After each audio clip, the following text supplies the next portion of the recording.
అటు ఈ కెమెరా ఇది కదా దాంతో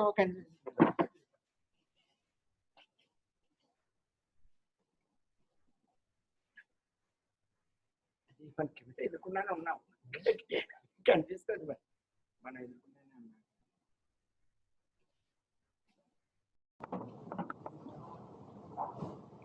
Hi everybody.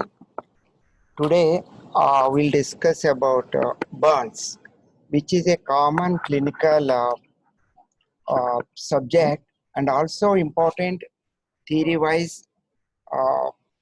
Theory-wise, commonly questions are asked about the burns and how do you manage it. Again, this is a common symptom. Everybody will have some burns, either minor or major. So how to deal with this common problem, today we are going to discuss.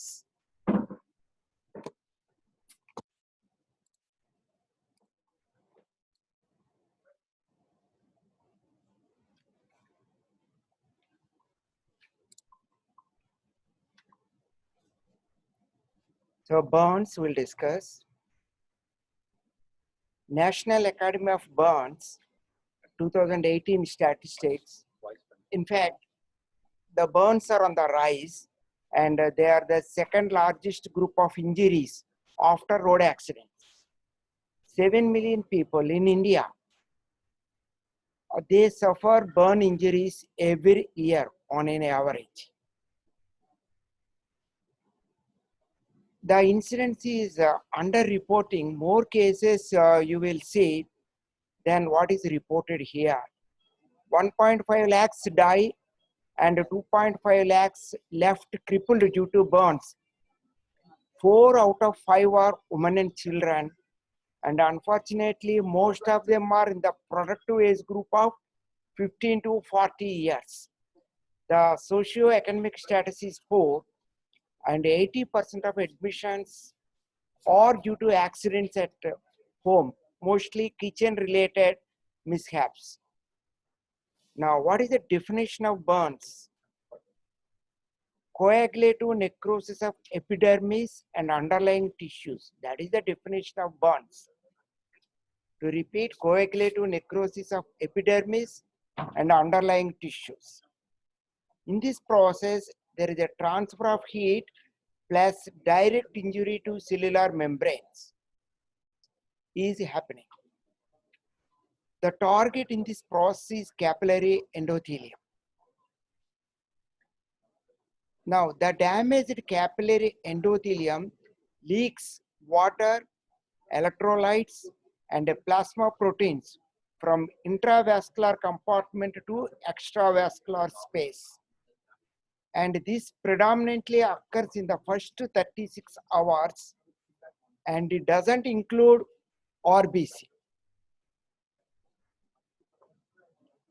When burns occupy 25% or more of the body surface area, remember, inflammatory reaction causes fluid loss in vessels removed from burn injury. That area may not be burned, may not be involved in the accident, but still fluid loss occurs when burns are more than 25%. And in more than 15% of burns, when body surface area is burnt, shock is produced. This burns happens when you get contact with flames, hot liquids, gases, surfaces, chemicals, electricity, radiation, or a combination of these things. Commonly, hot liquids and gases will occur as a combo offer. The cellular damage starts at 44 degrees centigrade and above. Taking the constant temperature, duration of exposure, and magnitude of burning agent, basing on one important factor, that is perfusion of tissues, the local tissue suffers the damage. Example, face, which is rich in blood supply, taking into consideration above 3 factors as a constant, when you compare with the back, face suffers less burn injuries because of exchange of temperature due to high blood circulation. You take the back where the skin is thick, the blood supply is meager. Again, for the same temperature and same duration, the back suffers deeper burns. It all depends upon the perfusion of tissues at that area. Most common in the burns, skin is injured, its function is compromised. Now let us quickly recollect what are the functions of skin and which are compromised. Skin acts as a barrier to injury, infection. It assists in thermoregulation, and it is a sensory organ. Loss of skin results in fluid and electrolyte imbalance, loss of plasma and RBC, loss of internal tissue integrity, and finally loss of immunomodulator function. As we have seen in the burns, skin is most commonly injured. All these functions are compromised. The burns can be, the area can be classified into 3 zones: zone of coagulation, zone of stasis, zone of hyperemia. These are the 3 zones in any given burns. Zone of coagulation, that is, tissue is irreversibly damaged. It is dead. Zone of stasis, this is immediately surrounding the necrotic zone. It may survive or it may pass on to the stage 1 or zone 1 coagulonecrosis. Surrounding zone of stasis, we have zone of hyperemia. Basing on the depth, burns can be classified into partial thickness and full thickness. In partial thickness, the burns are moist, red, and you find blisters. Whereas in full thickness, they are white or brown, dry, they are firm to touch. First degree burns, the epidermis is intact. Now, second degree burns involves the dermis. Basing on whether it is involving papillary dermis or reticular dermis, it is classified into superficial second degree, deep second degree. Superficial second degree means it is involving the papillary dermis only. Deep second degree denotes it is involving the reticular dermis. Third degree subcutaneous fat is involved. When muscle and bone are involved, that is called fourth degree burns. First degree burns, epidermis is intact. There is no scarring. It heals in 3 to 4 days. The only treatment required is some soothing or comfort. Give some slight analgesics, that's all. Second degree burns, it is limited to the dermal layers of skin. Length of time to heal divides the burns into superficial and deep. Superficial means papillary dermis is involved. It takes 2 weeks to heal. Deep burns means reticular dermis is involved. It takes 3 weeks to heal. In the second degree burns, nerve endings are damaged but not destroyed. So persistence of pain to pinprick is present. If fluid resuscitation is inadequate, plus adding infection, the second degree burns can go into full thickness burns, that is third degree or fourth degree. Full thickness third or fourth degrees involves all layers of skin plus subcutaneous tissue. Third degree, skin appendages plus sensory fibers for pain, temperature, and pressure are destroyed. So third degree burns are essentially painless. We have seen second degree burns, The nerve endings are damaged but not destroyed. Pain is present. Here, in contrast, they are painless. Fourth degree burns means involving fascia, muscle, and bone.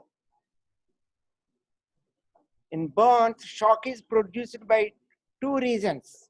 One is hypovolemia, second is pain. Hypovolemia is due to blister fluid, exudation, edema, evaporation. Because there is no skin, the body fluids get evaporated very quickly. These are the four reasons for the hypovolemic shock in the burns. Now, if you take systemic changes in a case of severe burns, there is vascular permeability. Already we have seen from intravascular to extravascular, there is a shift of fluid. That results in edema. And altered hemodynamics occurs. There is immunosuppression, and this is a catabolic process. It results in hypermetabolism. There is a decreased renal blood flow and increased gut mucosal permeability. These are the few systemic changes in a case of major burns. In the systemic changes, we are continuing in the systemic changes. Inflammatory mediators, both in wound and other tissues, are more produced, resulting in cytotoxic T cell immune function. It decreases, resulting in bacterial and fungal invasion. There is no immune function is compromised. So you expect more bacterial and fungal infections. Hypermetabolism is due to partly release of catabolic hormones like catecholamines, glucocorticoids, and glucagon. In the first aid directions, if there is a burns, what to do? First is remove from the source. If it is an electrical burn, switch off the current, irrigate, and transport to the nearest hospital. These are the first aid directions in a case of burns. Now, once you are shifted to the hospital, you have to estimate the burn size. Roughly, palm of a patient's hand is 1% of body surface area of that person. There is some rule of 9 in children, that is roughly you can estimate the percentage of body surface area burnt. But when you compare to the adults, in children, we have large proportion for head and neck area. Basing on the age, some modifications are done. In children, again, there is less area in lower extremities. Again, we are comparing with the adults. And Lund-Browder charts used commonly for larger burns. This is a rule of 9 where you can assess rapidly on the clinical side, on the bedside, rapidly assess the percentage of burns. If you see this, head and neck 9%, head, neck is 1%. Then front of the chest and abdomen 18%, back 18%, upper limbs each 9%, lower limbs 18%, each lower limb comes to 100%. This is a good clinical guide to assess the burns rapidly on the bedside. If you see the children, what are the modifications? Whereas in the adults, head and neck comes to 10%. In children, it is 18%. Large area. Again, you compare the lower limbs. In children, it is 14% each, whereas in adults, it is 18% each of the lower limbs. These are the major differences. So we'll do accordingly adjustment in assessing the burns area in a particular individual. This is Lund-Browder chart, which can be used in a larger burns. Initial assessment, we give oxygen 100%. When you give, in a case of facial burns, neck burns, inhalation in a confined space, that is a closed space, like a fire in a house, fire in a vehicle, in a car, in a train compartment, anywhere, a confined space. And again, you give thermal burns, you give 100% oxygen. When burns are associated with explosions, barrow and blunt trauma, you give 100% oxygen initially. When the burns of the respiratory system, when do you suspect? When the burns involve face and neck, take it granted there may be involvement of the respiratory system. Second, burns occurring in a confined space, like we have already seen, in a room, in a closed hall, in a vehicle. Think of respiratory system involvement. When the patient presents with change in voice or stridor, think of the involvement of respiratory system. You should be aware. This is exactly what happened in 29th December 2017 when a pub fire in Mumbai, 14 dead. Here you see it is a confined space, one thermal injury, inhalation injury, and also carbon monoxide injury. You can see all this. All this combined together to produce that high casualty, 14 dead and 21 injured. After giving the oxygen, now we need intravenous access by 16 gauge needle or a large venous catheter must be placed. If not, you do a venesection. Because of vasoconstriction, there will be circulatory collapse. You have to get access to intravenous route by giving a large needle, or commonly we do a venesection. Immediate care is stop the burning process. We'll see in the pictures, number of pictures, people running when their clothes gets fire. So it adds fuel to the fire. The best thing is stop, don't run, drop to the ground and roll. That's how you extinguish the fire. Stop, drop, and roll. Now check for other injuries like airway, breathing, and circulation. Now, after years of discussions, deliberations, and debates, whether to pour cool water or not, they come to a conclusion. Now, cool the burn wound. You may ask, suppose cool water is not available. No problem. You use the room temperature water. This doesn't going to produce or worsen the burns. Now, what will happen if you pour cool water or you're cooling the burn wound? It produces immediate analgesia, one. It decreases the depth of the burn, especially in partial thickness burns. But the important point is you avoid hypothermia.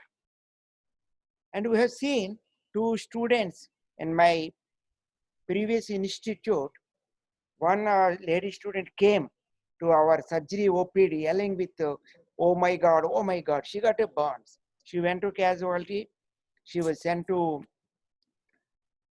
surgery OPD. So immediately I asked the sister to get a base and put a cool water. There are fridges everywhere, cool water in that institute. So I asked her to dip your hand in the cool water till I say, okay. So immediately she got analgesia, and also it increases the outcome by decreasing the depth of the burn. Now, magical numbers. What is this 60, 10, 20? We'll come to that in a moment. When patient is shifted to hospital care, the care is like as in any acute trauma, A, B, C, D, E, F. A is get access to airway control. Now check the breathing and ventilation. C is circulation. Fourth, D is disability. Neurological status must be assessed. E, exposure with environmental control. And F, fluid resuscitation. This is a logarithm, A, B, C, D, E, F, for any major trauma, including burns. Now, when you admit somebody, there are some criteria. Less than 10 years or more than 50 years with more than 10% of body surface area burnt, that patient deserves admission. And more than 15% of body surface area burns, either partial or full thickness, these patients need inpatient admission and care. We already seen more than 15% body surface area is burnt, it produces shock. Shock, you cannot treat it as outpatient treatment. It must be admitted. Fundamentally, the higher the body surface area, the pressing demand for admission or inpatient treatment. So we are going by the percentage of the burns, but there are some exceptions. Always we do not go by percentage. When burns involve joints, hands, feet, perineum, genitalia, face, eyes, ears, you forget the percentage. Immediately give them inpatient treatment by admitting. Again, when full thickness burns more than 5% or inhalation burns, we have seen in a closed room, chemical burns, electrical burns, when burns associated with mechanical trauma and pre-existing medical problems like diabetes, hypertension, cardiovascular diseases, when these are present, admit the patient, give inpatient treatment without bothering about the percentage of the burns. Tetanus prophylaxis can be given, and fluids are calculated from time of injury, not from the time of evaluation and admission. That is, suppose morning 6 o'clock burns happen. The patient reaches hospital at 8 o'clock, 8 a.m. You start counting the fluid balance from 6 a.m. and not from the 8 a.m. when you examine the patient. Antibiotics are given, but remember immediately after the burns is a sterile wound. All the microbes are burnt, evaporated, for deep fried. Now, but immediately as the time goes on, as the immunity is compromised, skin function is compromised, the wound likely to get infected. Now, Foley's catheter is inserted in all major burns, that is more than 15%, which are likely to produce shock. The best clinical monitoring for your fluid replacement is renal function. Now, you should have aim of urine output 1 ml per kg per hour in children. That is a target. Whereas in adults, 0.5 to 1 ml per kg per hour. So if you achieve that target, your fluid resuscitation is adequate. If you underperfuse, urinary output decreases. Generally, nasogastric tube is passed because patient may have nausea, vomiting, distension of abdomen, and edemic ileus.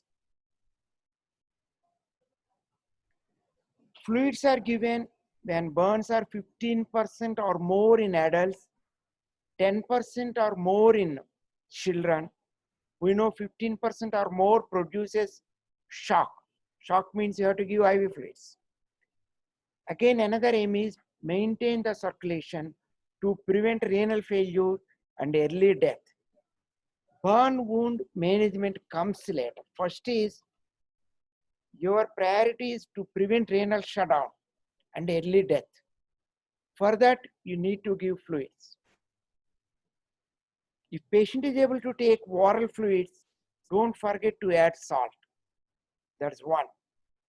Second thing, how much fluids? That is the next question. That can be calculated from standard formulas and if you start fluids, you can monitor your resuscitation by counting the urine output. Resuscitation formulas. There are a number of resuscitation formulas. Anyone can be chosen. Some use crystalloids, some use colloids, some use fresh water is added. But any one of these can be followed. Parkland is the commonly followed formula. That is 4 ml of crystalloid per kg body weight per percent of total body surface area burnt. Here we don't give any colloid, no free water. Brook, Galveston, these are the guidelines and you should be continuously monitor, adjust the rate of fluid administration accordingly. So monitoring is most important. Parkland formula, this is most commonly followed. So percentage of total body surface area burned into weight in kgs into 4 is equal to volume in ml. Now half of this volume is given in the first 8 hours. That is from the time of occurrence of burns, you count 8 hours. Okay, not from the time of admission into the hospital. This must be remembered. Second half, you give in the subsequent next 16 hours. In children, we make some modifications because we have to maintain the fluid balance.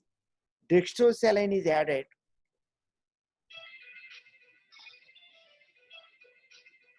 And again, in the first half you give 8 hours, second half subsequent 16 hours. Ringer lactate is the commonest used crystalloid. Human albumin solution, HAS, or hypertonic saline can also be used, but Ringer lactate is the most commonly used crystalloid. Now blisters. Blisters we have seen, they occur in superficial burns. The presence of blister means they are superficial burns. Now the question is either to remove or not to remove blisters. Remove means puncture. If you just puncture, the fluid will drain out, the blister will collapse. Whether to do it or not to do it, that is the question. There are two schools of thought. One is, first school, they say blister fluid decreases immune function. Second, the blister slows down chemotaxis, intracellular killing, and it forms a good medium for bacterial growth because of the blister fluid. Second school thought, don't disturb the blisters because they form a sterile stratum, sponges. But most people follow the first school. You take a sterile needle, just puncture the blister, let the fluid out, the blister collapses. This is the most commonly followed method. Now we'll conclude it in the next class. Any questions now?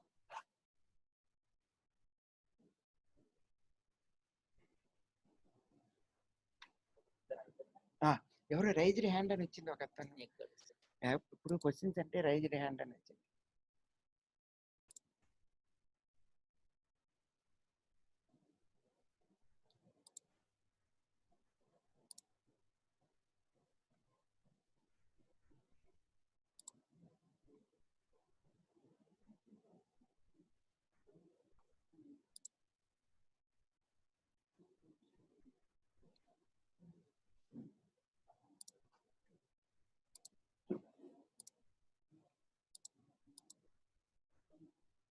Audio not coming.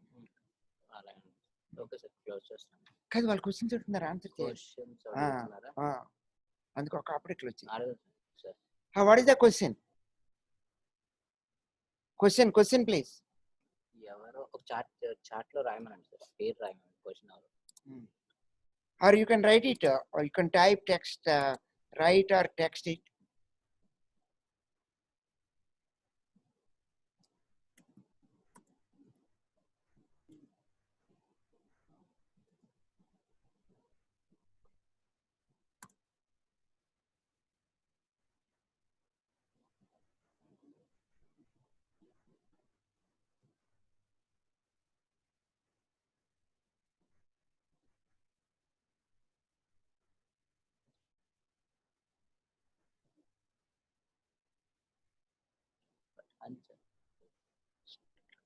Struck but hunchant.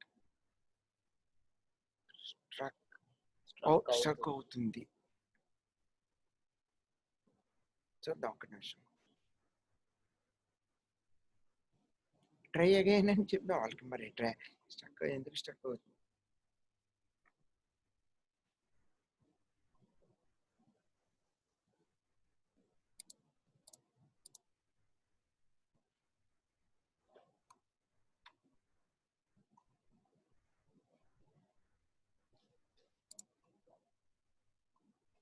Audio రావట్లేదా పోనీ? కదా వాళ్ళు మాట్లాడచ్చు కదా పోనీ.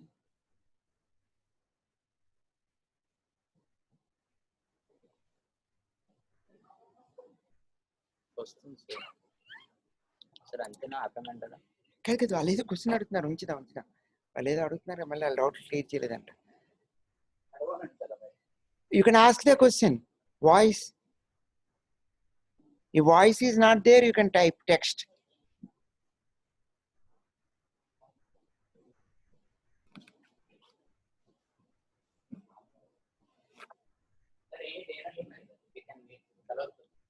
కాదు మరి ఇక్కడ కాదు న్యూ మెసేజ్ వచ్చింది, న్యూ మెసేజ్ అది ఓపెన్ చేయండి. Parkland classification formula is most commonly used answer. Is Parkland? Yes, it is the most.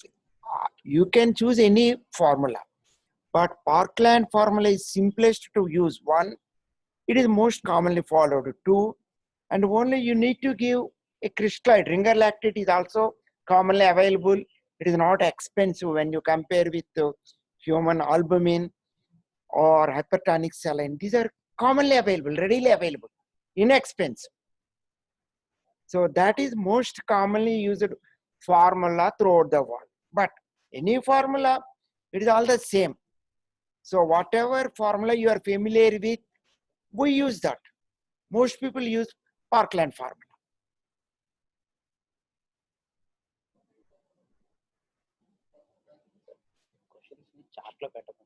Type చేయమన్నా. Please type whatever doubt you just type it, text it.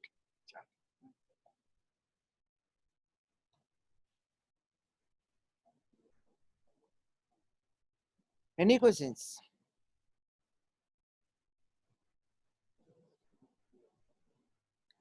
Okay, see, the question is, what are the magic numbers 60, 10, 20? There's something to do with the burns. Meanwhile, you keep thinking, we'll come to that in the next class. Why these are called magic numbers, how they are clinically important. We are discussing some clinical aspects. So not just pure theoretical, they're important. And we'll come to that. Meanwhile, you think it over. What is this 60, 10, 20? That is some assignment for you, homework for you.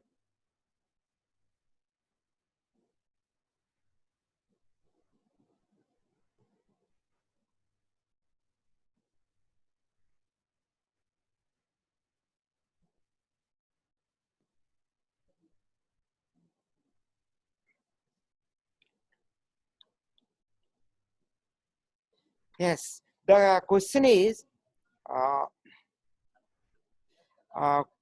cold water causes vasoconstriction and leads to less perfusion of tissues.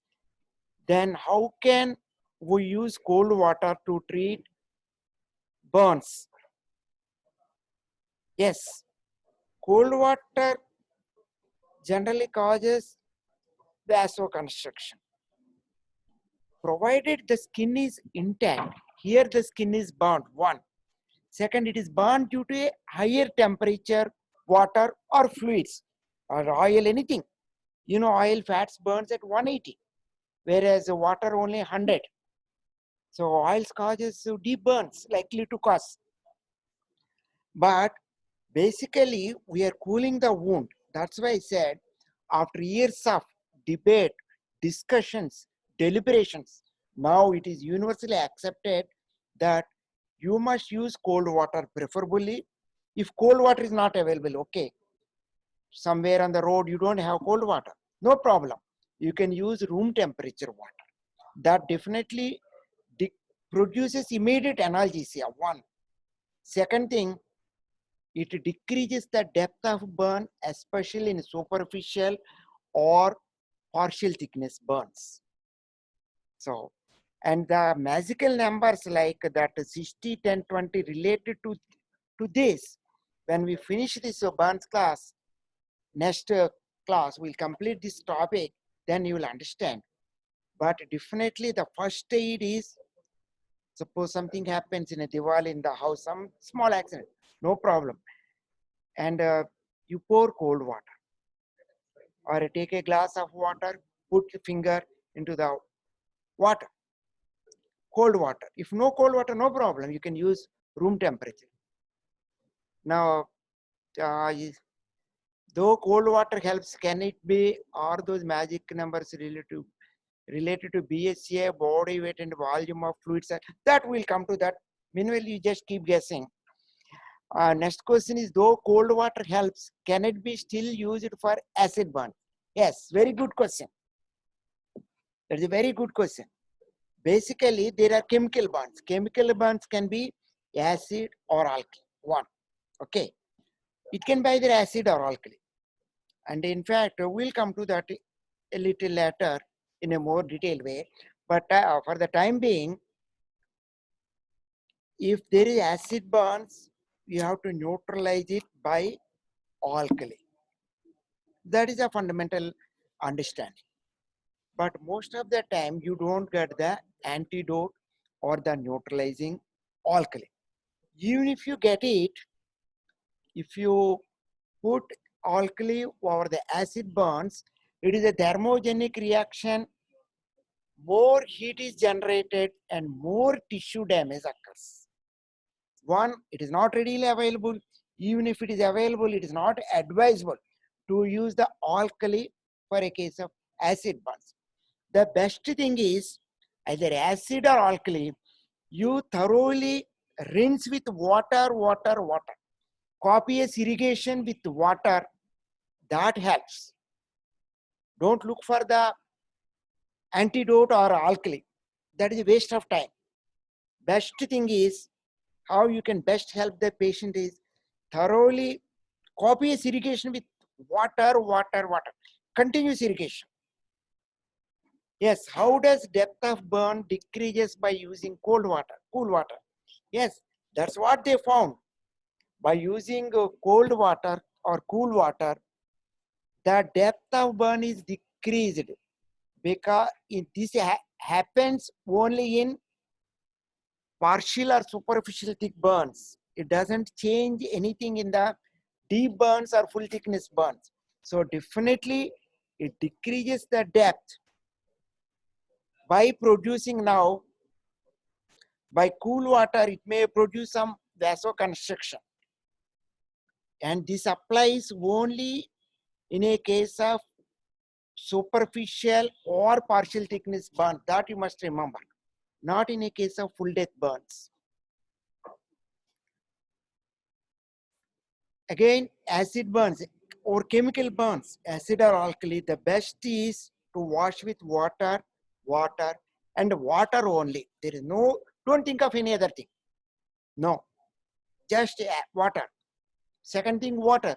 Third thing, water. Water. Cool water preferably not available. You can take tap water, room temperature water, copious irrigation. Chemicals, because the chemicals, acid or alkali penetrates deeper into the tissue. So you should use very large amounts of water. Well, how can we avoid hypothermia when using cool water? This is a good question. This again related to this, my magical numbers, 60, 10, 20. So it, when you applying cold water or pouring cool water, there are certain caveats. So one of these caveat is to avoid hypothermia. Okay, that we'll discuss in the next class thoroughly when we discuss about the magical numbers. Once you know the magic out, everything will be clear, crystal clear.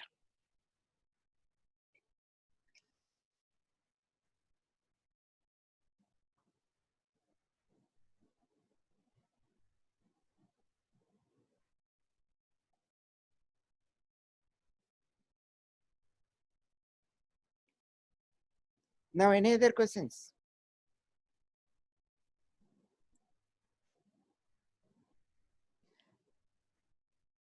But okay, if uh,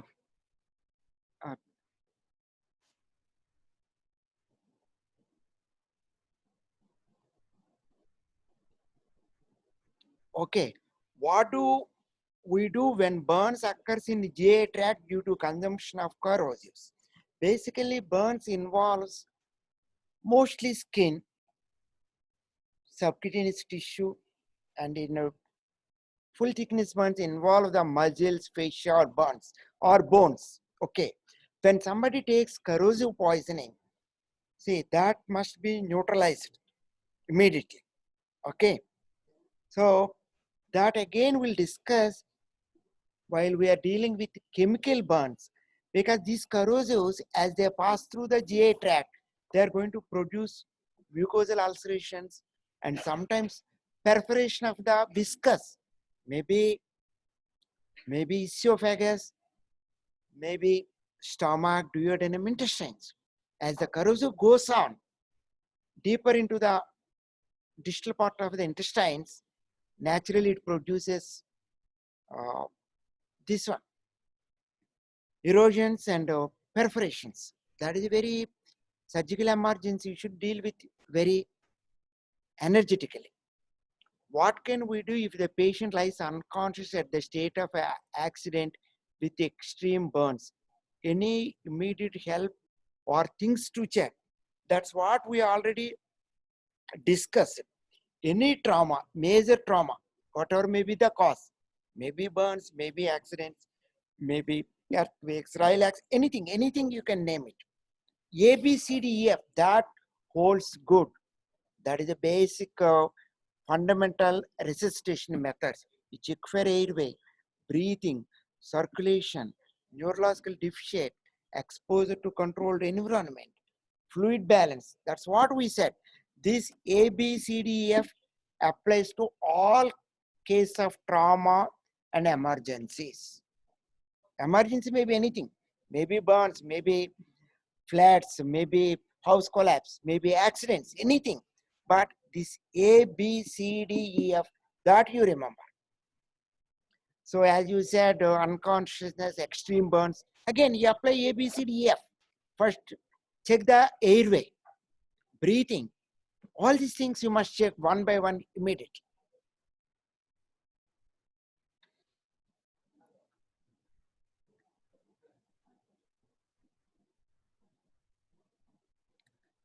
See, the question is, what kind of precaution should we take? Should we take in case of corrosive form of GI tract? Precaution means simple. See, most of them are either accidental or suicidal. Accidental means commonly children. So keep away all these corrosives, acids, the floor cleaners, toilet cleaners away from the children. Keep them at a harm's distance so that children, even by accident, don't come in contact with them. Okay, keep them in a secure and safe position under lock and key. That may be the best thing. And you know, most of the things, if you see some toilet cleaners, they come with a child lock. The child cannot unscrew the bottle cap. You might have seen commonly Harpic, if you open, there is some lock so that children cannot open. Okay. And precaution, somebody is depressed going to commit suicide, that he needs psychological counseling. That's how you prevent him taking intentionally corrosive poisons. That's all. And what is the gold standard investigation in a case of burn patient? Gold standard, there is nothing like a gold standard investigation. First and priority is we have to prevent early death by preventing early renal shutdown. That you must take care of. Fluid and electrolyte balance, continuous monitoring. The best clinical monitor is by measuring the urine output. I told you what is the target, 0.5 to 1 ml per kg body weight per hour in adults. That should be your target. If you are not achieving that, means you are under perfusing the patient. Children, 1 ml per kg body weight per hour. That should be the urine output. That is our target. Okay. There is nothing like a gold standard investigation in case of burns. And again, another question, I mean that what should we do when they come with corrosive burns of GI tract? That already I told you, we'll discuss it when we deal with the chemical burns. So GI tract, what to do when somebody comes with either accidental or suicidal corrosive poisoning. That we'll discuss when we deal with chemical burns. Anyhow, by this time you should have some idea because you have completed forensic medicine. They say all these corrosive burns, all these they discuss. But anyhow, no problem. We'll discuss it. There is no problem.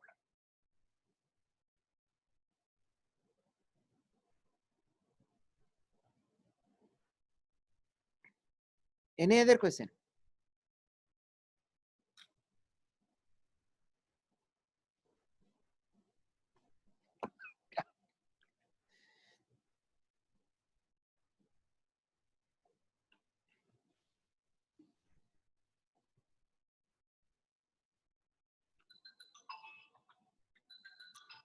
If there are no other questions, we'll close the session.